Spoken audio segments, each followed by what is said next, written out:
This is my go at making an English trading knife, also known as the English scalping knife. I think that sounds better. They were produced predominantly during the colonial phase of American history, so 18th century, sold to trappers, traders, Red Indians, explorers, all the kind of people who'd be out there who would need a decent knife. It's modelled on one that I did find online, and it's an unusual. It is a fairly large version. Most of the time they were sort of, I think, roughly around 6-inch blades. This one a little bit bigger at nearly 9-inch, but then, as we all know, big knives are cooler. There's a few characteristics, if you really want to nitpick, about these style of knives. English ones had a much squarer handle, and as we'll find from the cutting shots that I have already done, it's not actually that comfortable. It could do with being taken down a little bit. There was a French design which had a much rounder handle, and a Dutch design which had a much more ornate handle. And there were some of these blades that were actually sold as well as just the blade, because why sell, could it be cheaper? Why sell make the bit of wood when a lot of the people who had these things could make their own anyway?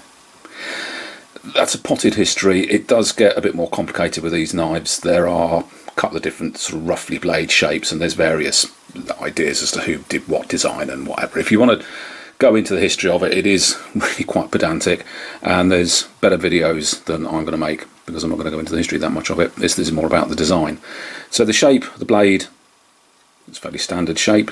These would normally be a little bit smaller, and I wish in some ways I wish I'd made that a little bit smaller. The proportions would be a little bit better, I think, but I'm not about to start chopping the blade around now. The characteristics of these particular ones, they're usually held in with 2 tiny little pins, not exclusively held in. There are other designs with many more pins holding the blade in the tang in place, but most of them are 2 quite small pins, and as you've seen, it's this weird tang that just runs along sort of 3/4 of the length of the blade.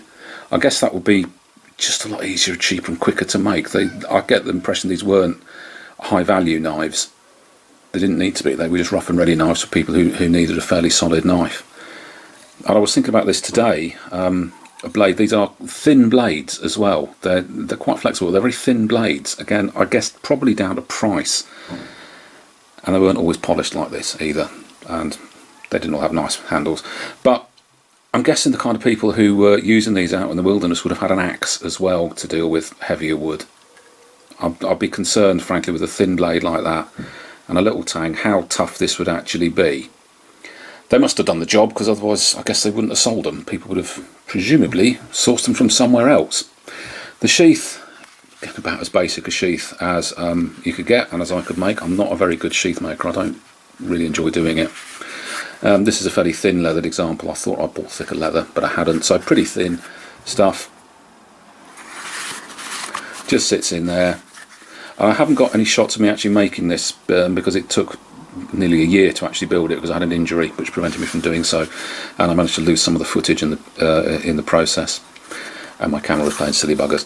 But that is my go at a knife that I'd never really heard of. I was looking into blades from that period and came across these, and obviously there aren't many in the UK because they were mostly exported. They are still available, people are still making them. They do very much look like a kitchen knife. Perhaps they've not really caught the imagination that much. It's a bit of a shame, because it's an interesting period of history, and I think it's quite an interesting shape. It's an interesting shape knife. It's an odd design tang. So these were prototypical, 2 tiny little pins holding them in place. Not all of them, but most of them. Mine, obviously. And yeah, and for anybody who has noticed, there's a couple of glaring errors on that. Yeah, the edge isn't brilliant. Yeah, it's not. I admit I rushed it a bit, and I was using not very good tools. I've got a much better jig now for making knives with, which I'm going to hopefully use tomorrow. But that is the English trading knife, the English scalping knife, designed for colonists, explorers, outdoorsy types, proper people who genuinely needed a knife all the time. We tend to forget in the UK that America has a lot of bears and wolves and some dangerous stuff that really can kill you, whereas obviously we don't. So it would have been a multi-purpose knife, cooking, chopping, defending yourself. I presume there would have been an element of fighting with these as well. It's going to be an all-round general purpose knife. Plain, simple, hopefully quite rugged. Yeah, I guess it must. My thinking is it must have been pretty tough, because, well, there were millions and millions of them sold, and if they were rubbish, I guess they wouldn't have been sold. So, have I managed to make a sharp knife?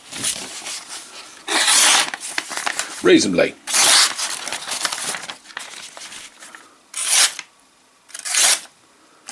Yep. Shall we try the toilet roll test? Most of the way. I did rush this, but it is a nice example, I think, of a replica of one of those type of knives. Let's go and see how it performs.